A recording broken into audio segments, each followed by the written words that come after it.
This is part 3 of our lecture on Italy during the 15th century.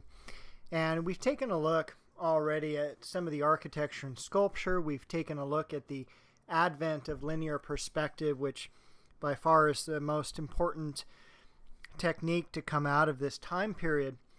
We're going to take a look at a few paintings now, particularly in the Santa Maria del Carmine in Florence, Italy. This is the part of the church where we enter, which is the back of the nave. We're going to pass through all of the congregation, and then when we come to the crossing of the church, we're going to head off to one of the private chapels. This is the Brancacci Chapel, and if you had a private chapel, you were obviously a very wealthy family, but if you were among the super wealthy, such as the Medici, you would then have your chapel at home. During the 15th century, this was not as sacred of a place as it is today. You could easily be assassinated in a church. But in the Brancacci Chapel, we have the best works of Masaccio. That's who was hired to paint the walls. And we're painting in the fresco technique that we learned about during the earlier lecture of Italy in the 1300s. Now, Masaccio is not a name we know today compared to Donatello or Michelangelo or Leonardo. And the reason that is that Masaccio died very, very young, around the age of 27 or 28, most likely from fever. In fact, the image that we're going to look at, which is called the tribute money, we know that he didn't even finish it, that some of the faces were finished by his assistant Tomasino. In the upper left-hand corner, top image, that's the tribute money. And the tribute money is a very unique story. It deals with taxation, which was becoming an issue in Florence, particularly as far as taxation of the clergy goes. The story shows Christ and the apostles arriving at the city of Capernaum. They are confronted by a Roman tax gatherer who demands a half drachma tribute. Without having any money, Christ directs Peter to the Lake of Galilee, where he finds a fish with a golden coin, and he's able to pay the tax collector. And it's a great painting because all three scenes happen within the frame. It also shows the technological advancements put forth that we've studied. For instance, the building at the right, as we create lines from all the architectural features, we can see that it meets at a central point. So we can say that this work is absolutely in linear perspective. With the position of the vanishing point, we can say that it has frontal recession. When we look at the background, we can see that the objects begin to turn the color of the sky, so it has atmospheric perspective here as well, which is really kind of cool. When we compare it further to artworks of Giotto a mere 100 years previous to this, we can see a huge advancement in art in just that century, where not only do we have the elements of perspective present, but we also have figures that contain chiaroscuro, a three-dimensional idea of shading, a gradual change in value to create a three-dimensional image. So the figures of Masaccio look tremendously more lifelike. And we also have a central area where light is emitting from. And so these figures also cast shadows, and it's really the first time that we see shadows in artwork. So even comparing it to Giotto, we see a huge step in the development of art. Botticelli is one of the famous artists that also emerged from this time. And the Birth of Venus is done in the late 1400s, around 1485 or so. And not only is it a beautiful painting, not only is it tremendously iconic, but it's exciting for me because it is the first time we have a painting done on canvas. Up until now, paintings are done on wooden panels, primarily poplar wood. But this artwork is not. It's done on canvas, and it wasn't in the inventories of the Medici family. Again, this is a Medici artwork, and one of the ways that we can also tell that this was a private work is this is during a very religious time, and we have pagan gods here. So this artwork doesn't appear on any inventory list, and a lot of the theories about this work is that this was going to be a flag or some type of banner carried in a processional, which is why it was done on a different backing than the traditional wood. The Venus here is also based on the Aphrodite of Knidos, which is, again, one of the early Greek and Roman sculptures. I'd also like to talk a moment on the primavera, which is an Italian word for springtime, and in Venus's garden it is eternally spring. This is also owned by the Medici family. It is a painting that is done on wooden panels.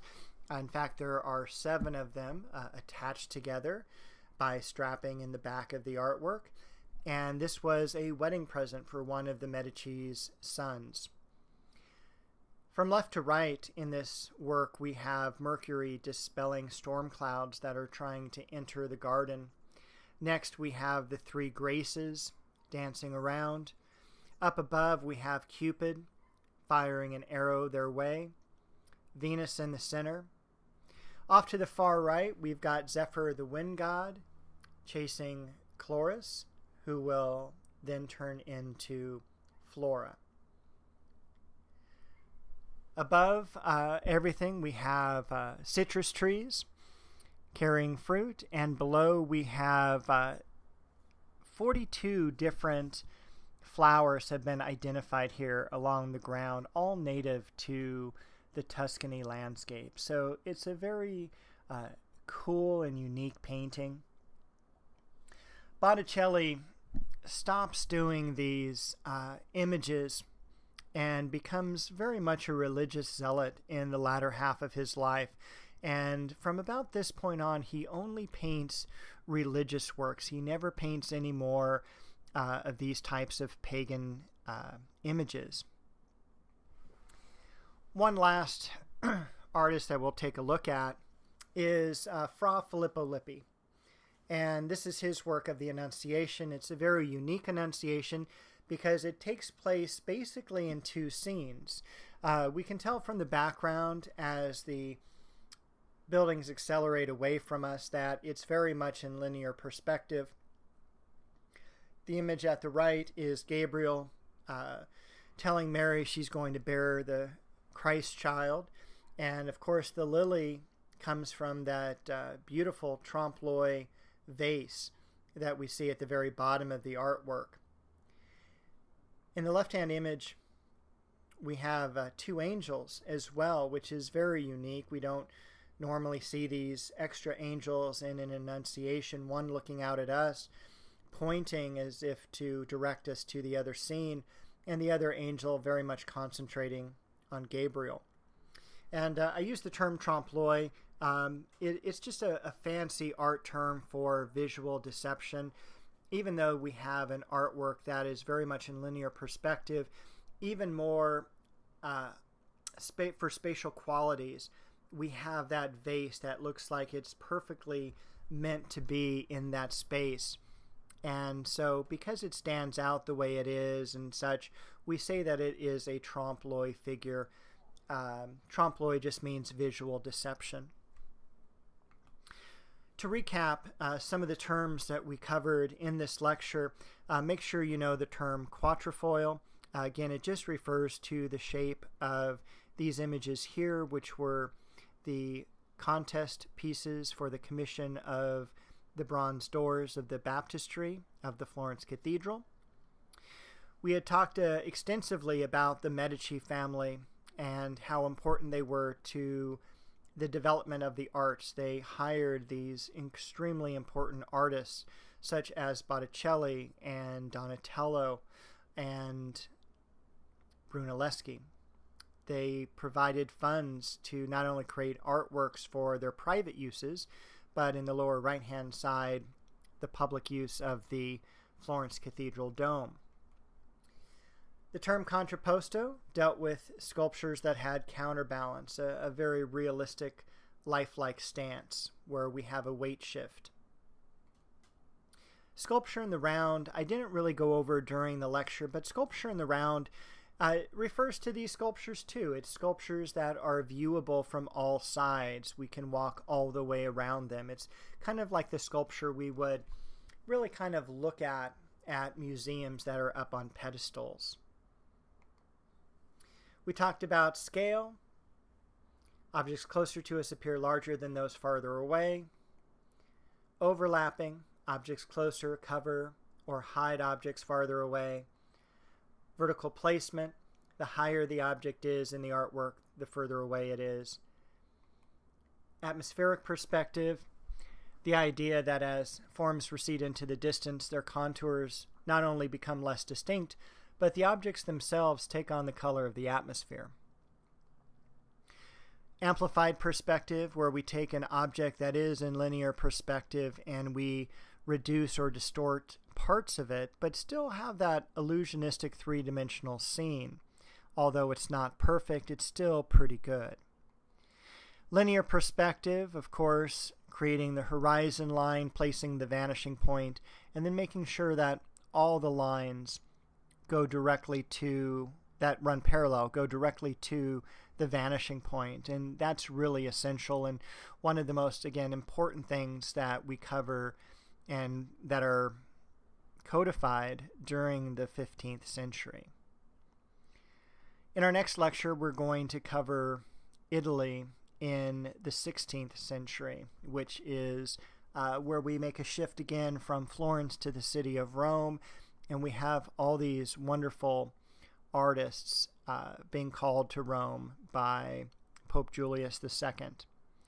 And I will see you at the next lecture.